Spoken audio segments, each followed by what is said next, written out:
Welcome back to Sri Tirupati promoter Rajapalayam. நம்ம subscriber கேட்ட மாதிரி நல்ல ஒரு தார் ரோட்டு பேஸில் ஒரு 2 ஏக்கர் விற்பனைக்கு கொண்டு வந்திருக்கோங்க. கரெக்டாக இடம் எங்கே அமைஞ்சிருக்கு பார்த்தீங்க அப்படின்னா, நம்ம ராஜபாளையம் டு சங்கரங்கோயிலுக்கு செல்லும் சாலையில் கரெக்டாக புது பஸ் ஸ்டாண்ட்லேருந்து ஒரு 9 கிலோமீட்டர் தொலைவில் தாங்க இந்த இடம் அமைஞ்சிருக்கு. நல்ல ஒரு கரிசல் பூமிங்க.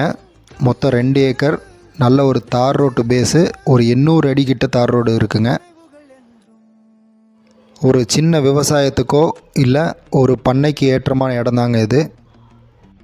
நல்ல ஊருக்கு அனுசரித்து இருக்கிறதுனால என்றைக்கு இருந்தாலும் நல்ல மார்க்கெட் வேல்யூ இன்க்ரீஸ் ஆக நிறைய வாய்ப்பு இருக்குங்க. இந்த இடத்தினுடைய மதிப்பு பார்த்திங்கன்னா ஏக்கரின் விலை 17 லட்சம் சொல்கிறாங்க. மேலும் நம்ம பேசி அனுசரித்து வாங்கிக்கலாம். மேலும் இந்த இடத்தினுடைய முழு விவரம் மற்றும் சைட் விசிட் பண்ணணுன்னா ஸ்க்ரீனில் தெரிகிற கான்டாக்ட் நம்பருக்கு கால் பண்ணி புக் பண்ணிக்கோங்க. அதுபோக எந்த ஒரு ப்ராப்பர்ட்டியோ லேண்டோ வாங்கணும்னாலும் விற்கணும்னாலும் Sri Tirupati builder and land ப்ரொமோட்டர்ஸை அணுகலாம். நன்றி. மீண்டும் சந்திப்போம்.